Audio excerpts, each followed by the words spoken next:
You really do push the boundaries, Foxy. You will end up in jail one day, or worse.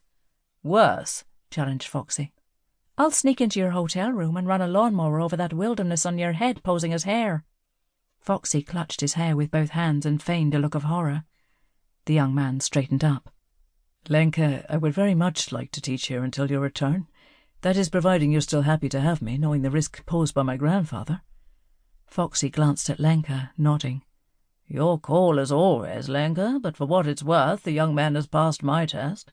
Test? Replied Lenka, shaking her head. What test? God, you're infuriating. You would try the patience of St. Peter. Foxy shrugged like a little boy with a catapult standing by a broken window. I was testing his good character.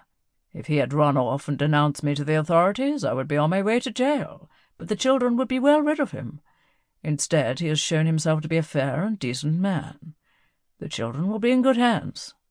He clasped his hands over his bulging emerald-green waistcoat, looked up at the grandfather clock, and decided it was time for something stronger than tea.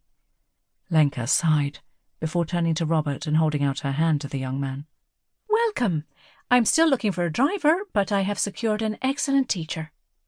Robert gingerly shook her hand. Thank you. She peered into Robert's flickering green eyes. Did you honestly believe that I would have the children taught by the biggest child in the class? Robert smiled as Foxy huffed. I confess I'm not looking forward to telling my grandfather. Oh, leave that delightful pronouncement to me, said Foxy, uncrossing his arms. I will help him to dig deep into his soul and find some modicum of decency that he never knew existed. You behave, Foxy, came a voice from upstairs. That was Miss Ryan, said Robert feverishly. Oh, no. I'm so sorry. I should have gone upstairs to pay her my respects. But I have to go now, as I've promised to prepare tutorials for my replacement on Monday. Please tell Miss Ryan that I was asking after her and that I would pay my respects to her properly next week. I will tell Marissa, said Lenka, helping Robert to his feet. Foxy nodded to the younger man as he raised a freshly poured glass of Hague whisky in his direction. Before Lenka and Robert reached the front door, they were met by the dead thud of the door-knocker. The young man stumbled, but Lenka caught him. Lenka opened the door to find a clean-shaven man, in naval uniform, occupying 2/3 of the frame. His stern face instantly broke into a smile when he saw the blonde-haired woman.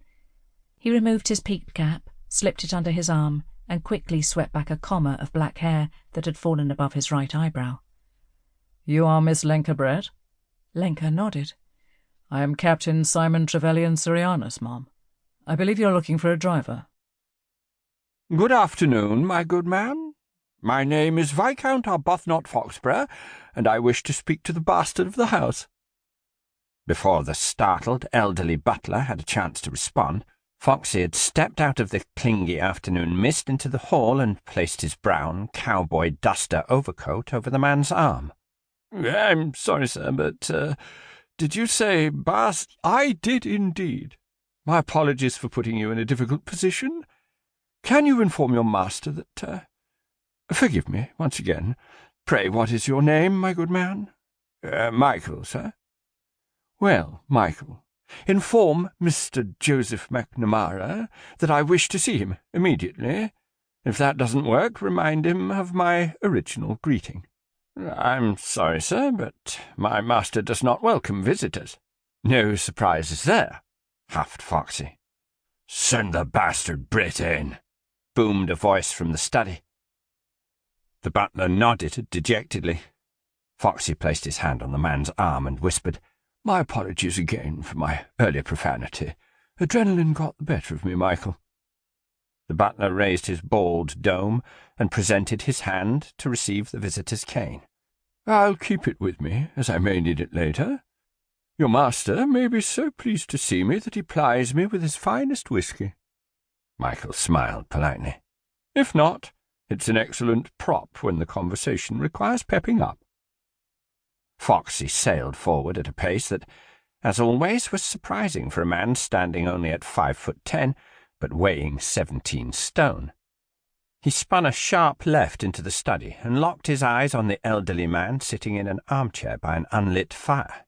Foxy said nothing as he strode in and bounced into the armchair opposite Joseph McNamara.